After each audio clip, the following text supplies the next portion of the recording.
मेरे परदादा एक छोटे किसान थे जो उम्र में ज्यादा नहीं जिए। वो जब ये दुनिया छोड़कर गए तो परदादी पर अपने 2 बेटों की जिम्मेदारी आ गई। उनके पास कोई काम नहीं था।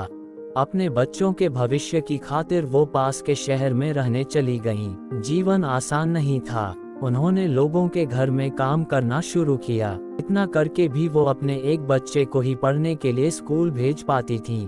उनके दोनों बेटों की उम्र में ज्यादा फर्क नहीं था। एक जिम्मेदार था और एक मस्तीखोर था। दोनों में से किसी एक को काम पर लगना था, क्योंकि घर चलाना भी जरूरी था। तो मेरी परदादी ने उसे चुना जो ज्यादा जिम्मेदार और काबिल था। वो बेटा एक कंस्ट्रक्शन साइट पर मजदूरी करने लगा। वो जीवन भर उसी काम में लगा रहा। उसने जीवन में कभी कुछ नया सीखने की कोशिश नहीं की और बड़ा काम करने की ललक नहीं दिखाए। नया सीखते रहें तो बड़ा काम अपने आप बनेगा। नया सीखने की ललक को शिक्षा की आंच तपाती है और आप कुछ कमाल कर गुजरते हैं। जिस मस्तीखोर बच्चे को लोकल स्कूल में पढ़ने के लिए भेजा गया था, वो मेरे दादाजी थे।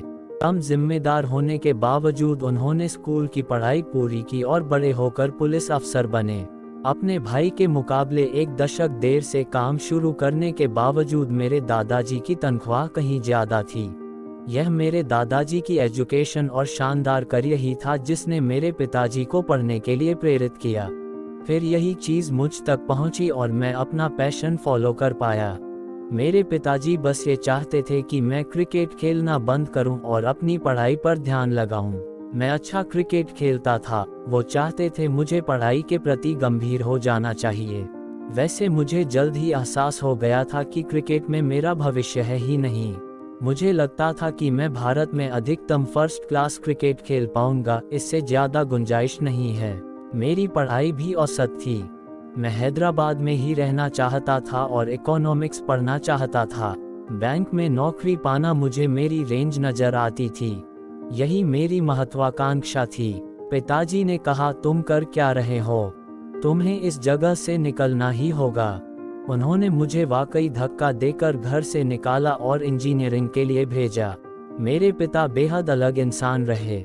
वो पढ़ाई को लेकर गंभीर थे, लेकिन उनका लहजा मजाकिया हुआ करता था। जब भी मैं उन्हें अपना रिपोर्ट कार्ड दिखाता, वो कहते, आखिर कोई कैसे ऐसे मार्क्स हासिल कर सकता है।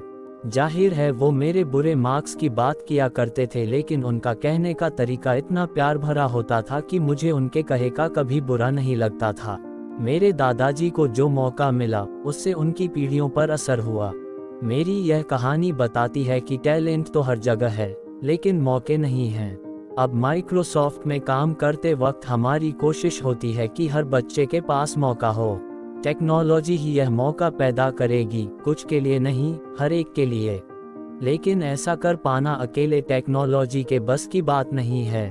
समर्पित एडमिनिस्ट्रेटर्स, महान टीचर्स, प्रेरित स्टूडेंट्स और इन्वॉल्वर्ड पेरेंट्स मिलकर एजुकेशन की दुनिया को बदल सकते हैं। टेक्नोलॉजी तो औजार भर है जो उनकी क्रिएटिविटी, उनकी चतुरता को ताकत देगी। इसलिए कहते हैं, कुछ नया सीखते रहेंगे तो बड़ा काम खुद ब खुद बन जाएगा। धन्यवाद।